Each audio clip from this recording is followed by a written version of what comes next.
Welcome back, creative community. Welcome back. Once again, this is Lorenzo from the COACHMC studio. I'm truly excited because this is another episode of Talks on Acting. And you know, guys, we're all over the place, jumping into all sorts and angles of the world to explore new forms of creativity, new actors, international coaches.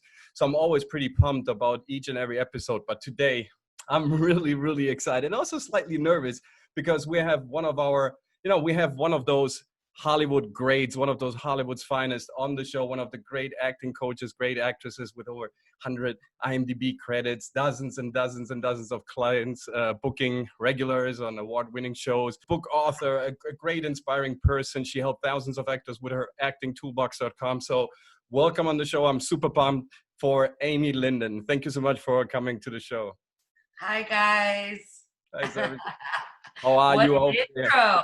Geez, I hope I live up just to that intro. That was beautiful. Absolutely. If people will join your content, and I highly recommend you to subscribe to her channel and follow her on those various platforms. As soon as they will discover you a bit more in depth, they will be super excited about what you have to offer, because I think that's the true package. You survived so much of all the crisis in Hollywood. You came up with so many great teachers, so many great actors. You worked with Sam Shepard, David Mamet, you studied at Stella Adler. So your upbringing is really something that I call iconic, because it's easy to make a fast dollar in Hollywood, right? It's easy to kind of snap up, but then to disappear at the same time also very quickly. You stayed there, you played your game, and you're helping so many people, so many actors out there. So, you know, congrats, first of all, but thank you so much for sharing your service continuously with such a passion also.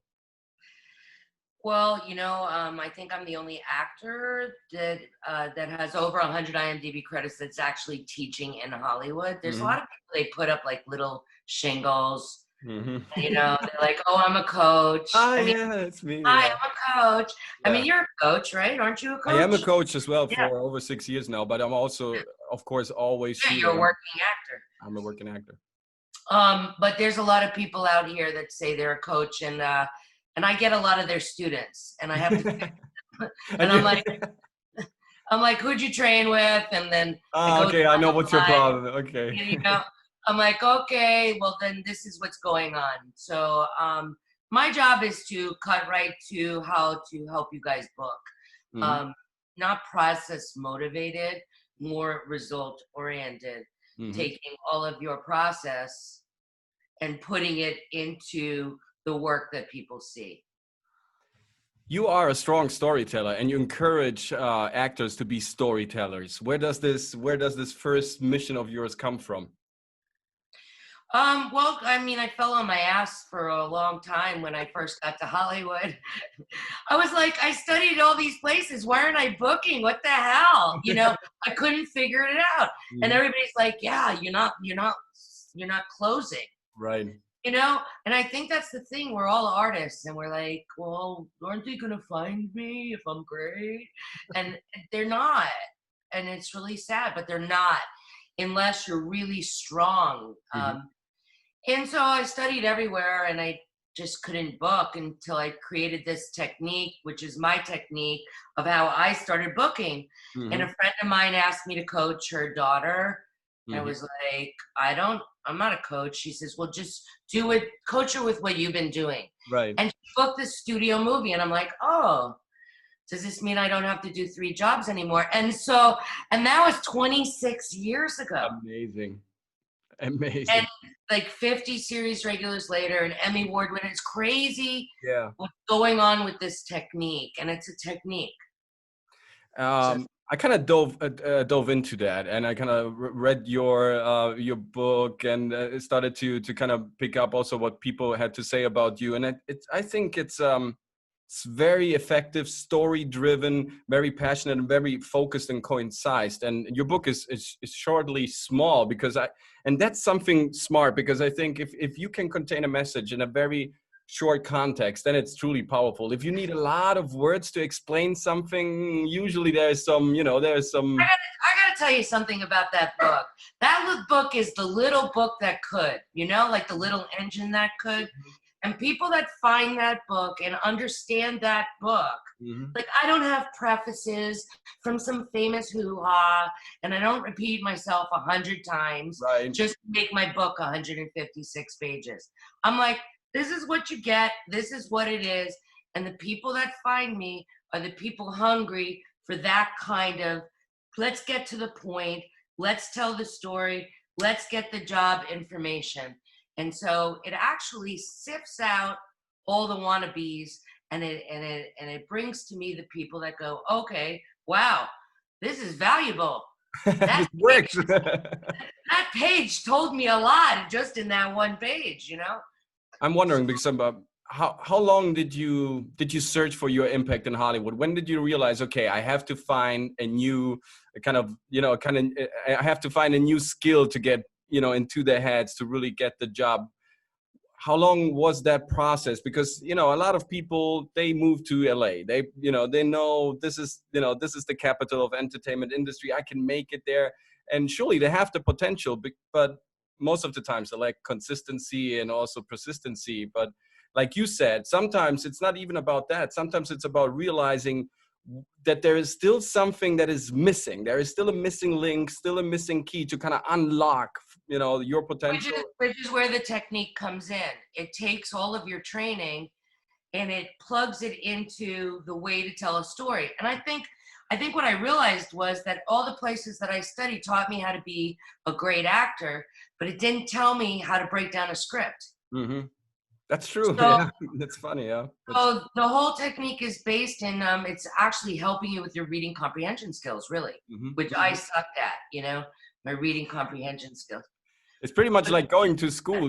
You get taught 12 years. You get, taught some stuff that afterwards you think like, why nobody told me about taxes? Why nobody told me about starting a business? Why didn't nobody tell me how to run a company? These are the things that I'm needing. And I'm telling you, I don't understand it. I mean, coming out of a university and in a Bachelor of Fine Arts program, it's like, why didn't you teach me this? And interestingly enough, my book is at Kansas University, and I called them up. I was like, why aren't you sending me there to teach my book? Right.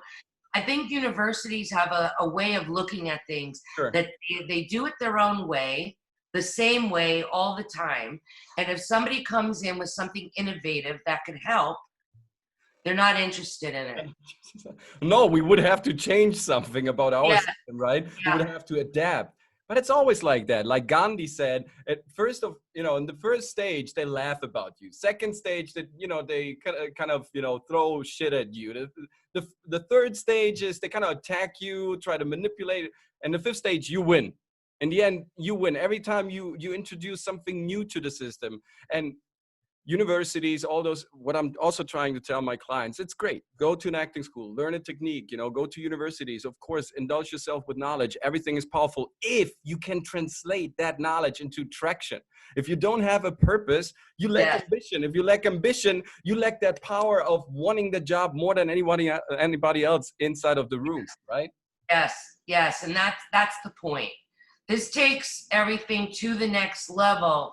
And so these people, they keep churning out fine actors, but they're not turning out working actors. Working actors. So that's what I do. I turn out working actors. I turn them out, baby. I turn them out. So I turn them out like, But 27 years ago, it wasn't that easy to turn out people. Like Amy Lyndon 27 years ago in Hollywood saying to herself, you know what? I will teach me. I will empower me. I will exercise that strength. I will kind of rehearse so much until I get my breakthrough, until I get my leverage. That was to figure it out. Like I figured it out, and then it's been 26 years. Like the last 8 years, the technique is completely blown up. I mean, like really beautiful. Right. But it took me all that time to share it and share it and share it and share it. And I have this passion of making sure every actor understands how to do this, because I want everybody to work. Like I have kept my classes really low, even though I have all these series regulars, blah, blah, blah, blah, blah. Right. I'm not like some of those freaking Hollywood teachers that, I got somebody on a series, so now I could charge you $1 million to train with me. Stay humble and generous, I guess, is one of the key ingredients. That's not what it's about, right? Right. Otherwise, you don't survive in a city. Otherwise, you don't survive in this business. If you're not, to a certain degree, you need to be grounded. You have to stay grounded, humble towards your business, and generous. It can't be about you. Like it can't be about me. you know, just like you as a coach. It can't be about you. Absolutely. And that's what I find a lot of Hollywood coaches, you know what I'm saying? Mhm. For me, it's about them, you Mhm. know? It's about them, helping them. They are my little soldiers out there glorifying me through their success, Yes, yes. you What did know? change? What I mean, because you saw Hollywood change over the decades and many coming in, many going out. What was one of the biggest change for you so far that you say, oh, wow, that has changed big time over the years? There's just too many people. So actually, I got to tell you, this COVID has been actually good. Mm-hmm. It's going to be great for Hollywood, and I'm going to Hmm. tell you why. Back when I was a manager, back in like years ago, I was a manager for 9 years, Yeah, and and yeah, and it was different then. Casting directors would be like, "Hey, send me over a package with all your 8x10s photos, guys, 8x10. Remember those? And throw it in an envelope, and I'll see who you have." right. And so, what this self-tape or Zoom auditions has leveled the playing field. Mm-hmm. So no longer are the big agents monopolizing everything and packaging as much. Mm-hmm. Casting has opened themselves up to all this new talent Mm-hmm. from all over the world Mm-hmm. because now they can see you through technology. It's Right. beautiful. I think as well. I mean, the scripts, they have become so manifold. There's more diversity in there. They are touching upon way more issues and topics all over the world, all over the place. You know, big chunks of Netflix has been produced overseas in Europe and in India and crazy places. And I think it's, like you said, it, of course, more people are joining. And Yeah. there's certainly a plateau of creativity and you know there's certainly a high level of people of output. It's probably harder to stand out. It's probably harder to make that impact.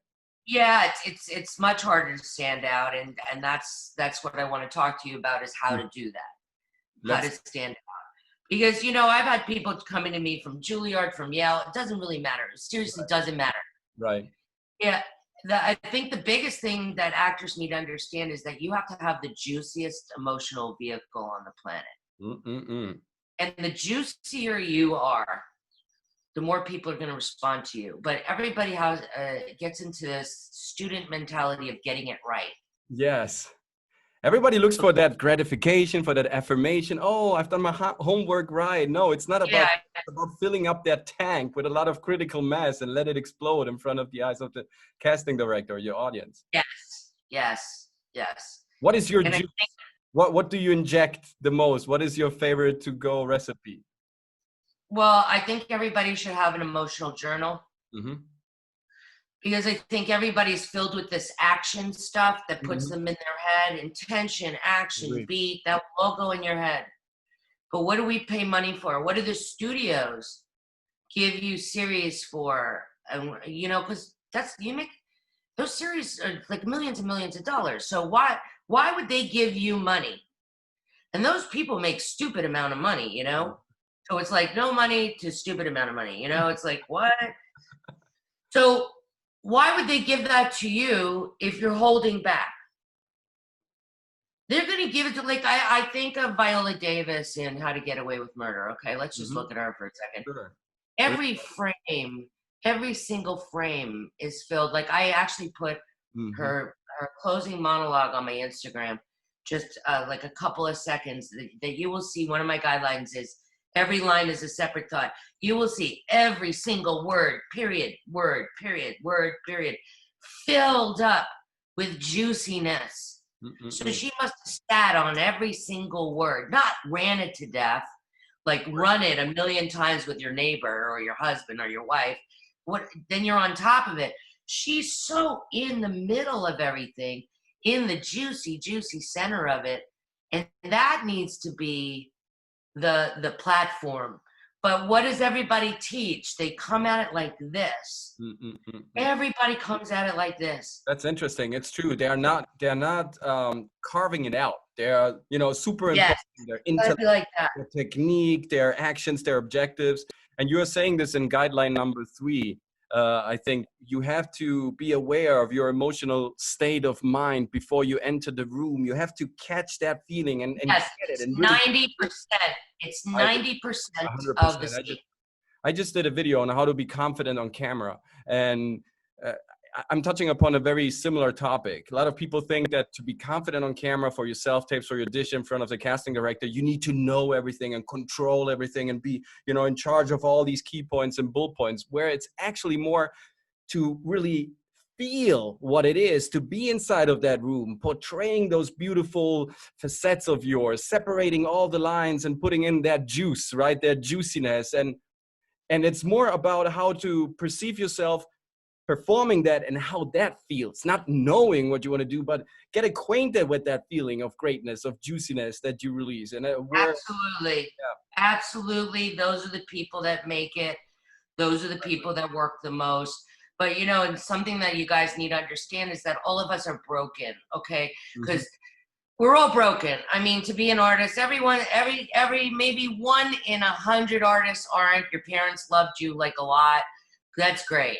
Oh, they have their skeleton somewhere in the drawer as well. Believe me. Yeah, they come out eventually. Yeah. Maybe they love them too much, whatever. But the point of the matter is that the same reason why you're juicy and amazing and a great actor is the same reason why you're not working, because you go to them. You go to them, which piggybacks off of what you just talked about. Coming into the room to them. So these people that say, work the room's not there for you. Make the room come to you. But we're used to going, please love me, and we're reaching to them. And what you were saying and what I say is just hold it to you. You create the experience for you. You be the very best you. You are the gift that you are bringing to them.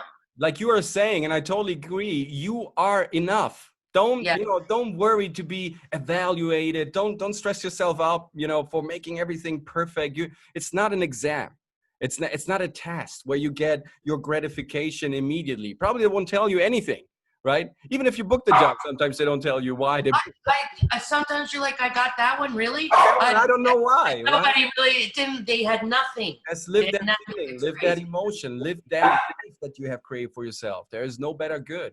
And I also what I'm explaining is that comes from us not receiving enough love, which is why all of us went to the theater to receive the love from the audience. And so we could all recognize that and give the love back to us, and that we are what is going to create greatness. Plus, we get healed in the process. Isn't that great? It's so mutually beneficial. I mean, you take away for free, because once you realize, oh, he's hanging on that emotion I'm displaying. That is exactly like I felt maybe a couple of years ago when I had this bad experience. Now I'm channeling this to him. I get wiser through the experience. I can deal way more and way better with my dark moments in the past, and some wounds maybe also closing a bit faster. I'm experiencing. I always say acting is free therapy. I really think that. I mean, I every time that I work on a project, and I'll work on things for free, but don't tell everybody. No, I won't. Even though I am publicly saying it, but edit it out. Yeah, no. You can because I'm a walking example. You got to lead by example, right? I just love to work. So I'll be coming home in my car when I was able to drive it and go places. And I would say, really, I get to do this. And then even when I got paid, I get paid for work. I'm like, they're paying me? And your agent says, could you please shut up? I know. But that's the truth. Isn't that marvelous? That's the truth. We love it. Yeah, and I think your recipe is purpose. I mean, and out of your purpose, your ambition grows, and that's why you're tackling in such a successful way so many different projects, and you're always succeeding and giving out your best version, whatever you're touching upon, and that's highly inspirational for new, but as well as for seasoned actors, because they realize, hey, there is somebody who believes actually in what he's teaching and he's preaching, and he's going on for that. And looking at your reel, looking at all these movies that you made, all these different faces and expressions you had, you were in that situation enjoying what you were doing. And I think a lot of new gamblers, new cats coming to the game, they think for that instant validation. I think it's easy, like on Instagram or on YouTube, and sometimes they lose the thought for the beauty of this business. The purpose they should have is really impact people.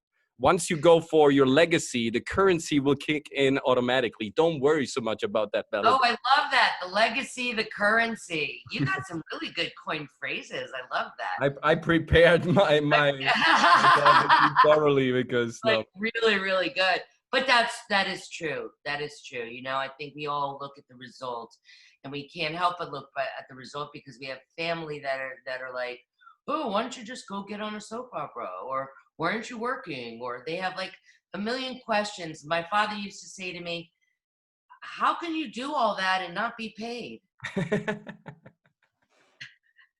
My mother also, when I started acting, is like, are you getting paid for this? Is there money involved? I mean, you seem to be happy, but yes, but the rent, the food. It comes. It comes. I want to say to everybody out there, if you are truthful, if you're telling the exact truth in every aspect of your life, it doesn't matter what it is that you're doing.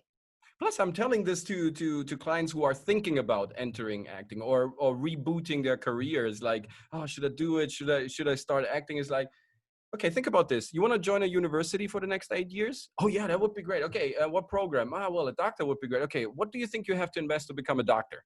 Like a surgeon? What do you think you come up with? You have to take a ridiculous amount of depth. You have to push one-nighters, all-nighters after the other. You have to be, you're going to be under very hard circumstances for 10 years. So why don't you want to invest that time into acting? Why you think acting has to be so fast? So on one side, the academic rules seem so logical and so reasonable. There is no problem investing all that time and all that money and all that sweat, in becoming a doctor. But then again, actors not willing basically to invest the same amount of sweat, of labor, of time into the acting endeavor. I don't get it. I don't get it. But yet they'll stay in the same class for 4 years, and everybody will say, oh, I love what you did there. Oh, I love what you did there. Oh, let's go have some coffee and talk about it. When I'm like, get your ass out there. Go be at the free throw line. Go throw in some baskets. How many times do those guys throw in baskets? Like, how many times? 2 minutes left in the game.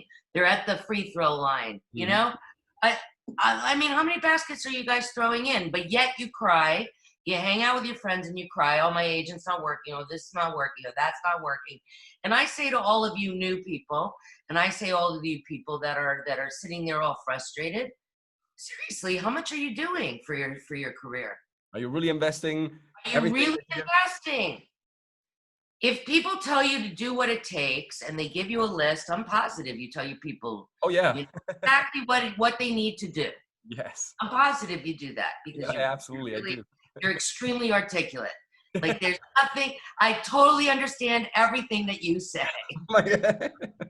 Very clear. You're very clear. So I'm positive you're very clear to your people. Oh, absolutely.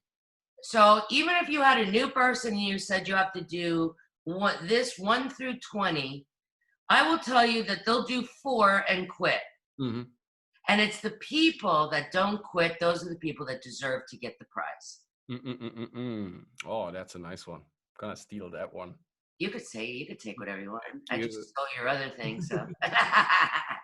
No, but yeah, I like, you are the best example. And like you're also saying, and I think that can be translated into life. In your guideline number 14 in your book, it says the script tells you where you are. That's your state. So if your life is the script, now you're the author. So tell yourself, where you at right now? What do you want to do? You want to hang out with your friends? You want to grab coffee? You want to, chit chat and dream on a sofa?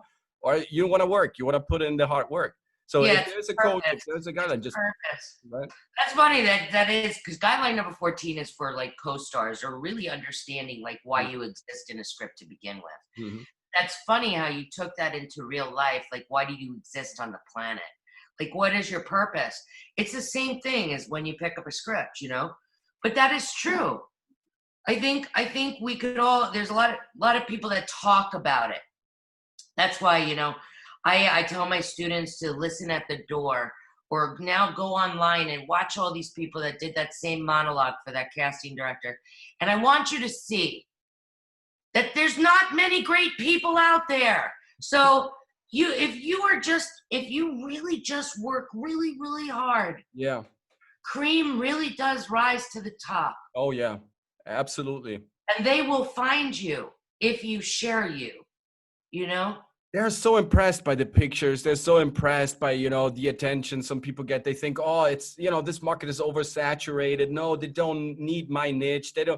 You don't know that. You are unique. Yeah. Believe in your uniqueness. Display it in front of the casting director. Nail that audition and take it from there. You will see, because you create your own market. If you wait for evaluation to get into, to get the access, you can wait forever. Nobody's coming, and then picking you up. It's like, oh, you poor little kid. Come on. It's not it's interesting because I'd mentioned to you before we got on about Ruth Wilson. Mm-hmm. I fell in love with her work in The Affair. And so Right. I'm like, oh, what else has she done? So I looked her up and I watched Jane Eyre, but she's not classically beautiful. No. Just like Meryl Streep isn't right, classically right. beautiful. Right. Oh, Just Gina like, we can pick these people apart, but what do we fall in love with? We fall in love with their soul that they're willing to share. And I just love her work, just like Viola Davis, not classically beautiful, but so beautiful. It's so adorable. So Yes. beautiful. Because if a human being is truthful and impactful at the same time, you don't need that artificial chit chat. You just need that delivery. You fall in love with the soul, with the purpose, with the core of that human being. Yeah, but all of us are so afraid because we think we need to be perfect. And it comes back to that whole perfection thing, that we believe that they're not going to love us because we're not classically perfect. And I think that if we all just get out of that way, Yeah, and because breathe through it. Absolutely. And Hollywood is, I think, a perfect example of people not being perfect and making world careers. Think about Danny DeVito, Bob Hoskins, you name it. I mean, there's so many great actors that were using their flaws, their little inconsistencies to make it. They were using them as a weapon. Yeah, but it just takes a lot of work Takes a to lot of work. believe, Like, you look at Tom Hanks, he's just like an everyman.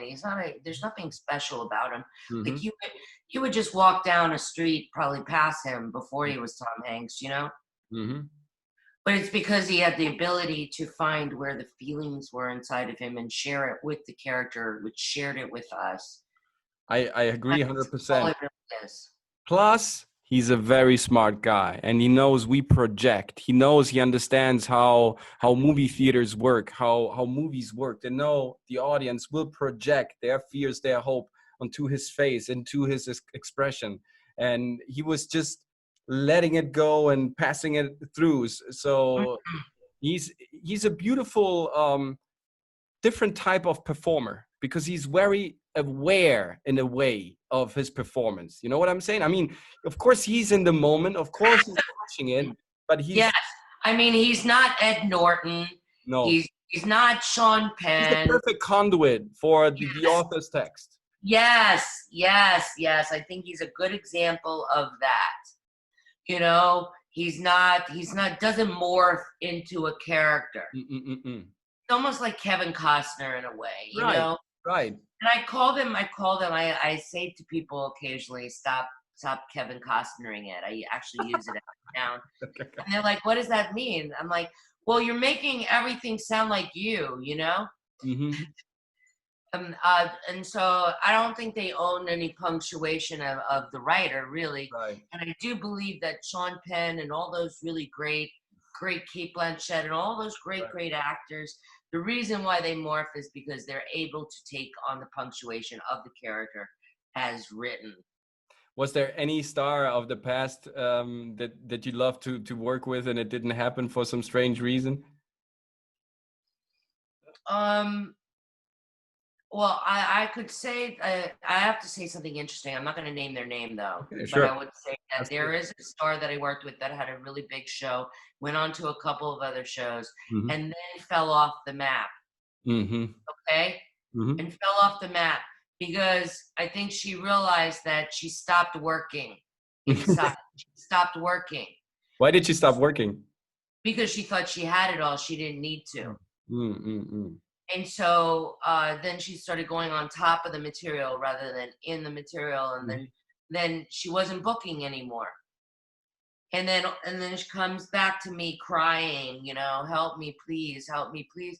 I'm like, you want to put a Band-Aid on things all the time, and Mm-hmm. you don't want to really do the work.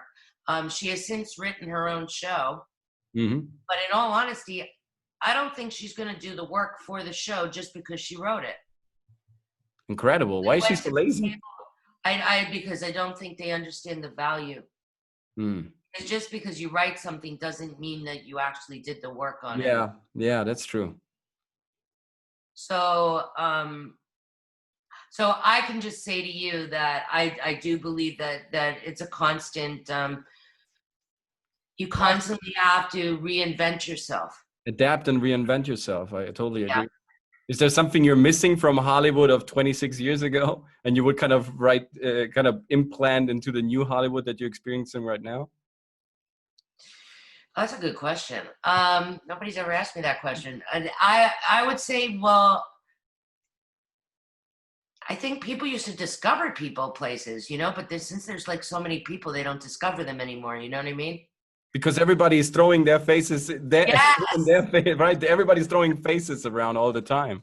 Yeah. I mean, people used to like go to like a coffee house and actually find somebody. I mean, there's a great show by Ryan Murphy called Hollywood. It's on Netflix. I wanted to talk about that show with you. Oh Perfect. my God. Yeah, I wanted So to good. know. Yeah, it's So a good. mind blower. It's a mind blower.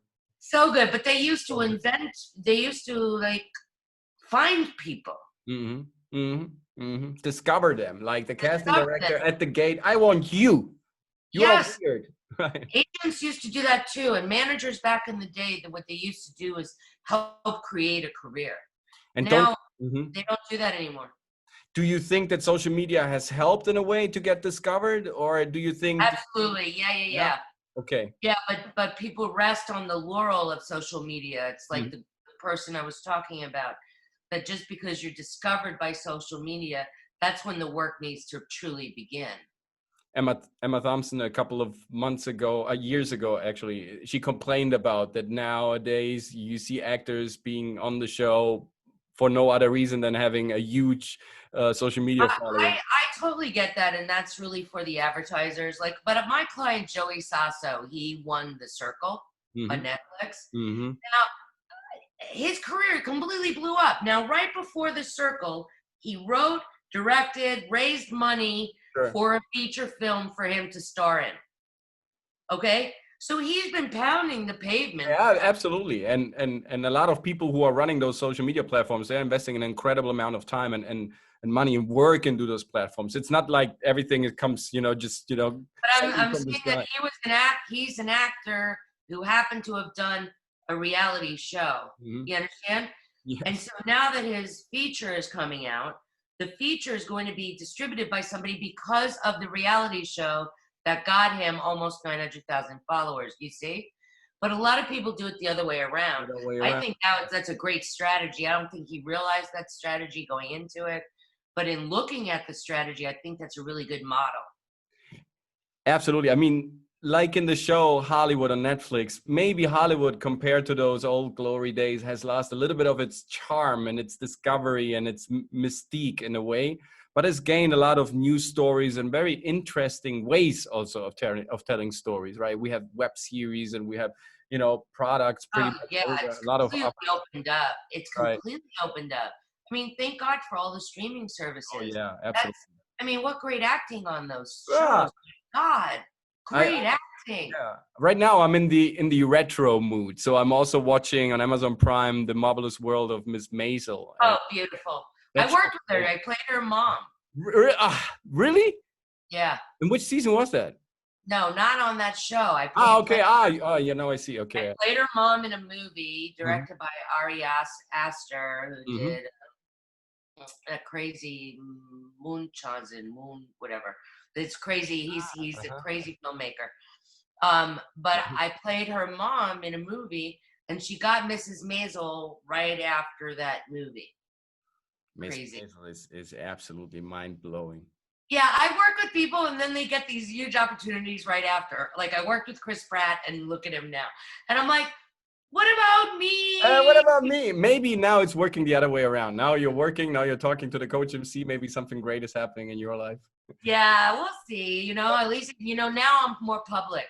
But You can I know, tell you something, Amy? To me, it looks like you've always created your own opportunities. yeah. And, these people they have to rely on you. You just have to rely on yourself. So there's something way more beautiful about the way you get to your success, I think.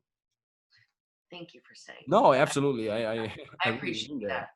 You worked I've also with worked Adam for. It's Brody. like I worked for every single penny. I think because I came from blue collar upbringing. Hmm.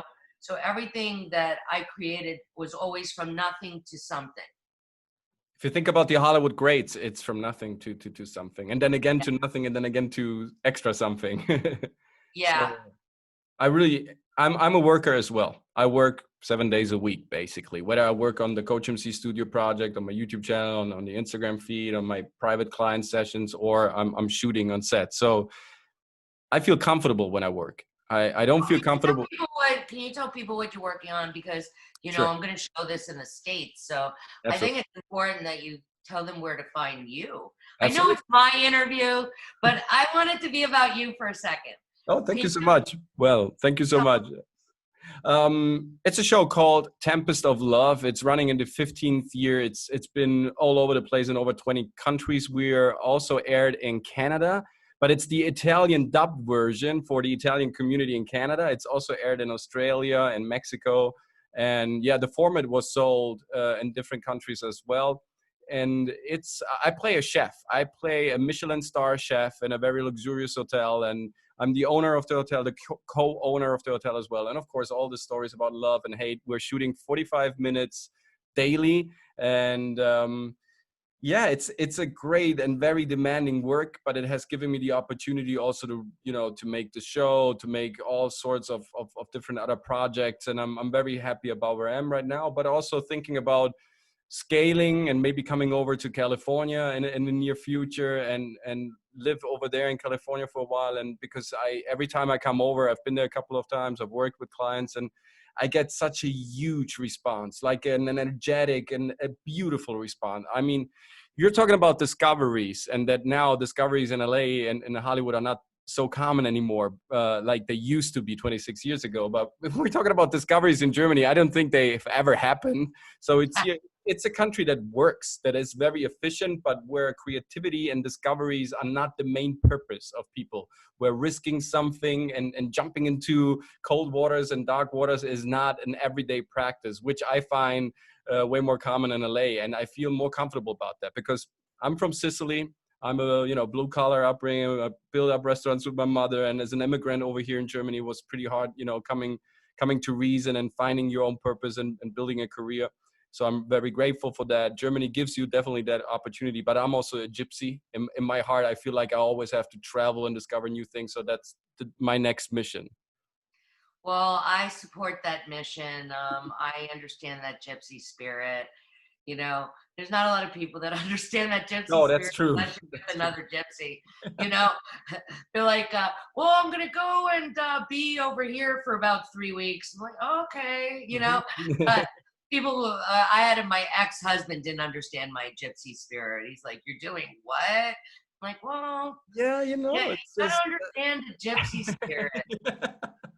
Which Yeah, means you gotta go where your gotta go. heart is. And Yes. I think if all of us could get, because I think it takes a long time to get to that place of fluidity, Yeah. be Yeah. able to allow yourself that fluidity Yeah. and that movement. It's almost like that movement. And I think that's when things start opening up and the laws of attraction start happening. Absolutely. And And and is when that's you're in the center of it. yeah, and that's so true. Whether it's for a scene, for a monologue, or for your life, if let's say your life, right? Let's talk about your life. You have this great director. He's somewhere. He's judging you. He's directing you, but you don't know always his directions. You just follow the route, and you need that fluidity. You need that inner stability. At the same time, you need that skill of adapting. Sometimes we have to take sharp angles, strange corners. We have to, And go into. it hurts sometimes. Like did you see the post that I did on Instagram? Yes.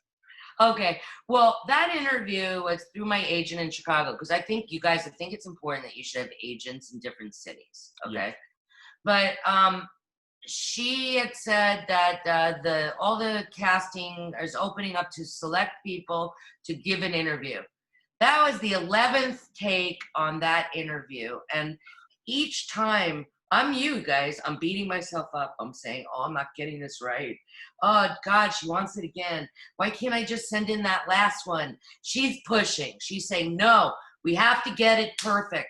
I know what these people want. And I'm fighting with her, you know?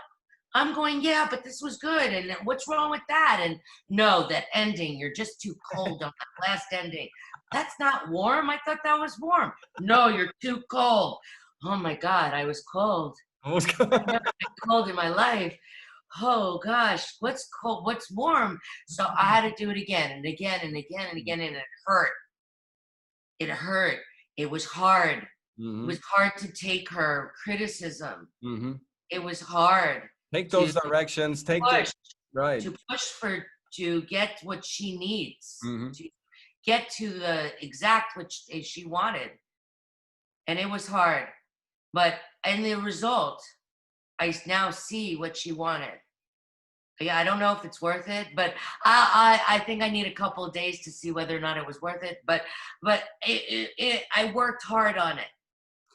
The example I was trying to make, on which I partially failed, is I think now you nailed it totally. Sometimes you get directions on the spot, and you need to fulfill them no matter what. Sometimes you fight for them. You have to adjust. Okay, you just do them because maybe you're scared that you don't have the full control. Maybe you had another game plan, whatever. But you just execute them. It's hard.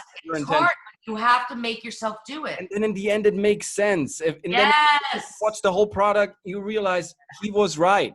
So in life, it's the same thing. To all the actors out there who are struggling right now in this moment of crisis, thinking, should I quit? Should I bail? Should I, start something else? These are those crucial moments. These are the crossroads. What do you think this is? This is a crossroad. Do you stick to your purpose, to your passion, to your inner calling, or you want to play it safe? Or are you afraid? Are you going for love, or are you going for fear? That's the only question you have to basically answer to yourself. Oh gosh, I love that. I love that. It is. I think this is sifting out the people. I believe it is. I believe it's all of us are having our little come to Jesus meetings. Oh man, with ourselves. Yeah. I love LA. I love LA. It's full of religion. It's full of spirituality. It's full of crazy people preaching a new beginning, a new end, whatever. I'm like that. I'm like, yeah. But I do think that it's making us question where we are, and I think it's good. It's good. This is giving all of us a time to reflect, to go inside, reflect, regroup, redesign, redesire, redream, redo, reflect. And it's so powerful if you think about it. It's just two letters. It's an R and it's an E. But every time you regenerate, you recycle, recuperate, you regain, you rebound. It's all in there. So you just have to applicate those two little letters. That was great. That would be a great monologue just on the R-E, Let's do it together. No, you're doing great. You're doing great. You go on with your bad stuff. What does it take? That's funny that you owned your family owned a restaurant and then you play a chef. Yeah. Don't tell me about it. And my first commercial that I booked, I was playing a pizza chef, a pizza cook. That was like, something is hunting me. Something's happening. It's like creepy.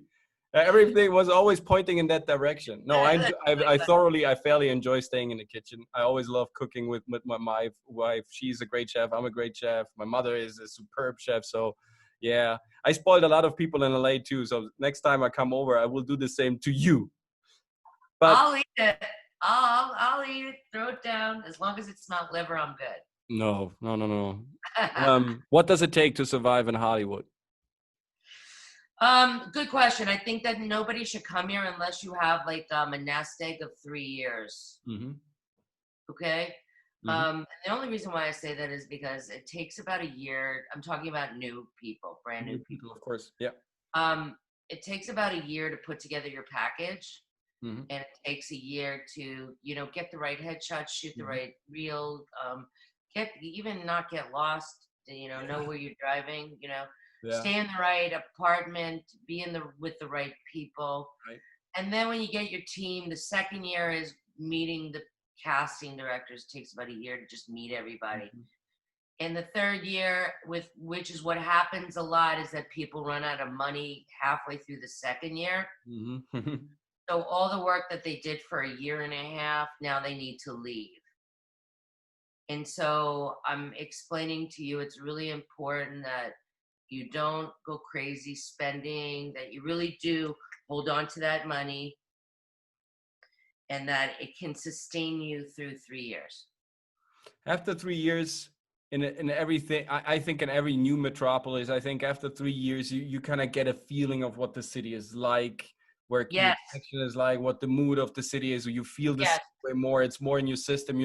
Today is a good day. Today, I think I got a shot, and then you can start to evaluate. Because I think, like we said in the beginning, I know it's easy to say, you have to stay consistent. You just work on your game and just believe in yourself. There are not a lot of people telling you, hey, you're great, you're enough for this, you're good, don't worry. You have to hustle your way through. But then eventually, I always believe that if you put out the good work, response will come, right? If you show the I absolutely see it. I see it all the time. I like Jose Chanchez, who was on the game. He was in class when he booked that job. He was on that show for 10 years. But he was pounding the pavement with commercials. He was ready. He was really on his comedy game. Mm-hmm. He was really, he loved it so much. He sat in on the classes that he wasn't in. You know what I mean? Absolutely. One of the big questions we always get is, how do I get to meet casting directors? How do I get in touch with casting directors? And my personal answer is, don't worry so much about meeting them. Worry way more about that all of your auditions with one casting director, that they all are great, that he will notice you over time, that every time you come in, you deliver a great product, because they are smart. And they want to make money, and they want to let you work if they know. I just think that a lot of people see casting directors too soon. Mm-hmm. Casting directors don't forget. So unless you're really on your game, like at a booking status, don't take those casting director classes for them to see you in process. Right.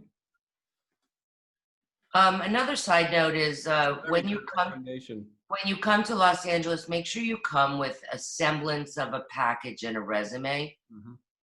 It doesn't need to be perfect, but have a beginning of one. Yeah. Like a couple of films, a demo, like a couple of clips from some projects. And you don't need to get union. Everybody's like, oh, union this, union that. Well, union, yeah. Yeah, just be eligible so you could do both. Sure. A lot of people, I know myself included, joined the union too quickly. I thought that was not a good thing. Mm-hmm. And let's say then, you after those 3 years, you're booking your first jobs, and it's going somewhere. What would you recommend in your 4th, 5th year? How do you tackle that scaling mission? Well, I think the best thing to do is to make sure that you see who's got the job that you want. Okay, because we stay lateral all the time. We stay the course. But in order to move up, you got to see, well, who's got my job? Who's got my job? Who's playing the roles right now that I could who's got my job. And does my package, because since I was a manager for so long, I talk to people about comprehensive packages, you know? Mm-hmm. Does my package reflect that next level? Because sometimes I'll look at people's packages, I'll be like, oh, well, your pictures and your package feel very co-star to me. Mm-hmm. So you're not going to move up to guest star or get a series regular opportunity if you still look like your co-star. Mm-hmm.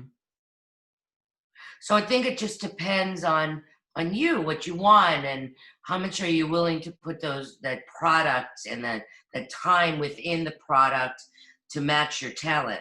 Because the packages, they don't match people's talents all the time. And that's why everybody is so frustrated. I always agreed a little bit with, I agree, and I always compare it with cooking. Now, since we're talking about cooking all the time, and to my clients, it's like, would you eat something from an Italian place that is not fully cooked, where there's still something missing, where not all ingredients are showing up in a perfect way? I like that. That's good. Would you pay money for that? No. So why should a studio executive that invests millions of dollars invest in something that is not quite finished, that is not tasting as this would be, you know, the product? Yeah, I just think that everybody needs to be at Olympic level. And I talk about that all the time because I think people jump out the gate too quickly to be seen by casting directors, by agents, because we're eager and excited. And I don't blame you. I totally get it. Yeah, I absolutely get it too. Don't open the store until the store is ready to be open. Yeah. Why 15 points? Why not 13 points? Why those 15 points in your book? Because they cover everything. I'm telling you, they cover everything. I believe that. They cover everything. You know, it was originally put together because I used to get tripped up in the room by television casting directors. Mm-hmm. Film casting directors, I feel very comfortable around. Yeah. It's completely different. But in television, casting directors come from a corporate medium. Mm-hmm. So I used to always feel that judgment. And so the technique was built to create a place where I can work. Mm-hmm. And taking them out of the quotient so I can actually survive in that environment. Nice. And so that's the basis of the Lyndon technique. Totally sense, right? You extract your product, you keep it safe, and you're just worried about reproducing and putting in the right slots at the right time. Don't worry so much about the exterior world and what is happening to you, because I think it's we're very sensitive. We're sensitive. We are sensitive people. We're creative people. And of course, if you, let's say you audition for something, you prepared something thoroughly for 5-6 days and you put immense hours in it, of course you're jealous about that product. You're proud about it. You know, it's an artistic product. You want it to be, you know, recognized. And then all of a sudden you get frustrated, depressed, or even angry, upset if, you know, somebody drops a remark about that product. You know, everybody has his own days. You never know what the mood is and what is influencing the mood inside of the room. So don't worry too much about reactions. We are worrying too much about reactions of other people. But I think it's from our theater training, because in theater, you get it from the audience, and it feeds. And so all of us that came from the theater that go into these rooms, mm-hmm. we expect something. Mm-hmm. Mm-hmm. I'm saying to you guys, get out of that expectation and worry about you. And that's what the whole technique does. It keeps it. That's why the emotional jump off. There's 3 things that you should be doing in the waiting room before you go in to see anybody. The first is your emotional jump off. Okay. So then you are above the room. You're not in the room. You're in your feelings. Mm-mm. Okay. So you don't pick, and you have no room for other people's feelings. Okay? Because we're empathic. We pick up the room. It's their feelings. Yes. And the second thing was, who am I relating to, which takes personalization and puts them on steroids. You're actually bringing in the energy of the person that you're dealing with in the scene, so you don't pick up how the casting director is reading or how the casting director is feeling. Or if somebody's distracted or anything. Yeah, so you're with that. And then the third thing is environment. So you're bringing the world that you create in with you. So you're actually not in that office. Mm-hmm. You're in this beautiful place that you're bringing in. So you're Yes. bringing those three things in with you. And that keeps you from getting involved. I mean, I've gone to auditions. I mean, I could tell 100 stories, but I'm going to just tell you one. I've gone to auditions where the casting director, she's typing in the background, right? During my callback, while I'm auditioning with the director. I'm thinking to myself, you son of a bitch. It's why must you do that to me? Why you do that to me? Well, Like, why? that was revenge. Admit it, Amy. You guys know each other. No, I did not know it. Not at all. She has no. I know. It's not their job to Sometimes think. it blows my mind Yeah. how we are part of this thing called entertainment industry, and nevertheless there are some branches of this beautiful organism that they don't seem to know how the main core actually works. They don't give too much about it. They sometimes That's what I'm explaining to you. So if we don't get involved with her typing, them whispering, right, them something not eating, working. Yeah, them not looking at me, them reading too fast, them reading too slow. It's right. like, no, then you'll never go in with the experience that you thought you were going to have. You're going to come out saying, what the hell was I doing? Plus, Yeah. there is no excuse with this method. I'm pretty similar. I try to place them in a tunnel. They always say to me, Lorenzo placed me in the tunnel again, because you're just in a tunnel. You're just seeing that light. It's like Back to the Future. You want to get to that sling rope and want to be, flying away with Doc Brown in his flying hovering car. That's all you want to do. Don't listen. Don't look back. Don't pay attention to the car. Don't pay attention to Biff's angry face. Just pay attention to that ladder, to that sling rope, to the end of the tunnel. So you asked about the 15. So one of the guidelines is, what do I want to make you understand? That creates the focus. Another guideline is what is your beginning, middle, and end, making sure you're hitting your transitions. So if you're busy doing what yours, and another guideline is, what am I doing? So if you're busy doing what it is that you're supposed to be doing and feeling what it is you're supposed to be feeling and saying and everything that you're supposed to be saying, then you're not going to be busy in the room. And so that's the whole philosophy of it. It's beautiful. Thank you. No, really. It took forever. But it's so worth it. It's so worth it. I mean, I had people in my intensive last month, because I do an intensive once a month to teach the technique myself, from Finland. Nice. They were from Finland. Nice. 2 people from Finland. I'm like, marvelous. Oh, marvelous. How cool. Think about I get people from London contacting me all the time. So you guys will just have to, what time is it there? Like 10 o'clock or 11? It's 9 o'clock right now, I think. 10 o'clock. Yeah, so it's going to be noon for me. So, so you have to stay up later. They were up until 3 a.m. in the morning with my class. Wow. But they were so excited, they didn't care that it was 3 a.m. It was very cool. Did you experience, as I experienced, an enormous, an amount of work during this COVID period? Like a lot of creators putting in a lot of work and just honing their talents, honing their skills. And I had a lot of Zoom talks. It was quite amazing. Actually, it was a beautiful time to be in. Right now, I'm back home to work, but still, parts of the country are kind of locked up. So it's super weird that right now when creators, artists, performers, when they are put into a strange, pressurized situation, suddenly they get the best out of their product. Suddenly, they have their brain focus. Suddenly, they have the time and the right mentality to really put in the work. Boom.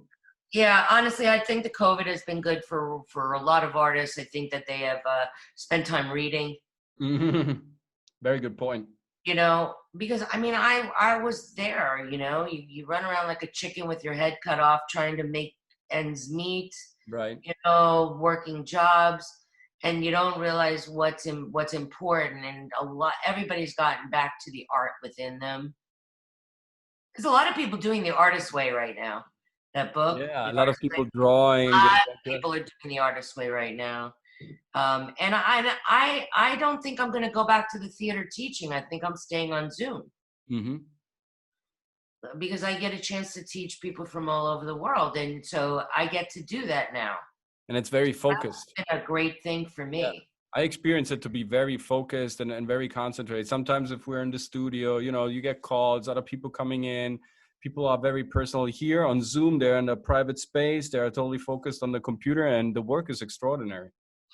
I absolutely agree. I honestly don't think, I mean, it's sad because I've been in the theater teaching for all those years, but I think it's better since everything is in self-tape. It's like this. It's like It this. actually helps me Mm-hmm. see whether or not their eyes are moving all over the place, Yeah, that's whether very or not interesting. they're really hitting their transitions. Right. It's And you're actually, very close to him without disturbing him. That's a great advantage because yeah, I'm one of those teachers who likes to stand up and go close to my students, to my clients, sometimes touch them, tweak on them. I'm not just sitting on the chair and just watching them. Sometimes I'm part when we are creating the character, when we're building up everything. And sometimes with the new ones, of course, it's kind of it's new to a lot of people. It's kind of new that somebody comes so close and is so intimate because I really want to see them. And now I get the chance to not disturbing them, but I'm still very close and I can see oh, everything. that's great.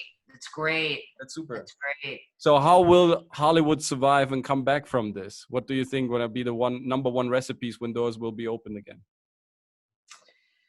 I don't know. I mean, there's all these rules now. They suck. It's You know, crazy. and our governor, I don't know what's up with him. And Uh, you know, it's I think it's time that everybody gets back to work, but I don't know what's going to happen. let's not dive into politics because we would have another Yeah. hour and a Yeah. half. So. I know, let's not do that. But I will say this, that I believe that everybody's going to come with a renewed energy. Mm-hmm. I think that we're not going to take anything for granted for at least a year until something else happens. Happens, right? No. But I think I don't know. I don't know. We shouldn't take life as so much as granted in our words and our the possibilities of expressing ourselves. Like some people have also some clients have also realized I should have gone to that audition that day. I was just lazy, right? Or I didn't want to get up, or I didn't want to do the audition prep. You see what a privilege it can be sometimes to just display who you are for a couple of hours. Of course it's work, but then if you get the job, I mean, cash is coming in, recognition is coming in, new jobs will come in. So it's really worth it to stand up. And now it's a good time to kind of preach that. And I think it's a natural filter, like you said in the beginning. Let me just quickly touch upon that. Adam Brody is such a great and interesting actor, and you worked with him on the OC, and you kind of saw him. I worked with him since he's 16 years old. So he used to drive up from San Diego and study with me. All the way, he studied with me all the way up to the OC. Mm-hmm. But I was also his manager, so I managed him. Why did you stop managing? Why did you? I hated it, honestly. You hated it? It was too much? No, it's thankless, when you're a teacher, it's more personal. It's just when you're a manager, it's just I don't have that personality to be a manager. But I learned so much. Yeah. But I mean, I helped him. Him become who he was. And then, fortunately, I gave the company away, and then he left. But I'm happy I wasn't there when he left because it would have broken my heart. Of course, that's. Yeah, when you build somebody up. Yeah, and then he kind of flies off to. Well, to a bigger hoo-ha, whatever. Amy, you don't need him. He just needs you. You are enough. I know. He needed me. Yeah, No, he needed me. If there wasn't me, there would be no him. Because I pushed his ass. And you know what I'm saying? It's like thank God for you. Thank God your people have you to bless them, to be with them, to push them, to give them insight, to give them education. And they just need to listen to you. So you listen to this man, guys. Thank you so much, Amy. And you listen to Amy. And if you ever want to touch base in LA. If you ever want to make it, if you ever, planning to become a real actor and really grind out something interesting, you might have to consider one of Amy's classes. You might have to consider those acting techniques that she is presenting in this wonderful book. You might have just to consider Amy, because she's one of the all-time greats of this city. And it's been marvelous talking to you. So inspiring and so releasing. Thank you so much for that wonderful person that you are. They can also go and go on Udemy, find how to book acting jobs. It's called How to Book Acting Jobs. Use the code newsletter6 and get $10 off for your people. Newsletter 6, you heard it, people. Right. We got Udemy. It's a whole course on how to book. One last thing, one last advice. How to impact that talent agent? What do you think is the most of it? Yeah, you've been a talent agent for 9 years. How do you get to those agencies that really make a difference in the City of Angels? I'm absolutely telling you, if your package sucks and then they won't know what to do with you, you have to get that package together. Mm-hmm. If the package is together and you look like somebody that's already on television, because they don't make money in film, they make money on television. Mm-hmm. So if you look like somebody that's already on television, they will find a slot for you. Very powerful advice. You're looking, you're behaving, you could be one of those people. Don't look at someone who is, trying to get some background action. Try to be the guy on the front line. I absolutely agree. Well, I mean, if you look at television, they always hire the same kind of types. Yeah. And so which type are you? Right. Like really knowing your casting. Right. Your style, your type of who you are. Because yeah, like you said, if you think about the shows, you have medical shows, you have those romance shows, you have comedy, pretty much always the same. Sometimes they don't even change the clothes that much. It's always of keeping the status quo. Do you fit that specific status quo? Yes or no? Yes. And that's why, the streaming, Netflix, Amazon, Hulu is so amazing, because we don't have those cookie cutter kind of actors anymore. And you get a chance to really express yourself on those networks. But if you want to make the real money and agents will sign you, you got to figure that out. Yeah, absolutely. It's been, I think, one of those, it's a blessing this time, besides COVID, because never has been diversity more of a thing than right now. Never has been telling stories and coming from weird angles and telling stories in a remarkable way more of a thing than right now. And people are looking for that crazy actor, for the compelling performer. They're looking for those different shapes. And, I think there's still a lot of market to discover. Interesting will always be in. Yeah, I definitely agree. Yeah, and you're interesting. So sure. I think you'll keep working. I'll do my best. I like to think so. Thank you so much, Amy. So thank you so much, creative community, for sticking with us till the end. It was such a pleasure sharing this epic episode with Amy Lyndon, directly from Hollywood, from Los Angeles, California, talking about her technique, about her long-time experience in Hollywood and how to make it, talking about her book, about so many different and beautiful projects and how many people she empowered throughout the years. So definitely check her out, subscribe to her content, make sure to book one of her classes if you really want to make it in the City of Angels. Thank you so much. Of course, smash the bell button, subscribe to our channel, and share this video to your community, because ultimately we want to get bigger and stronger through video, through this precious and generous content like Amy shared today. Thank you so much. See you with the next video, guys. Now you're ready to perform.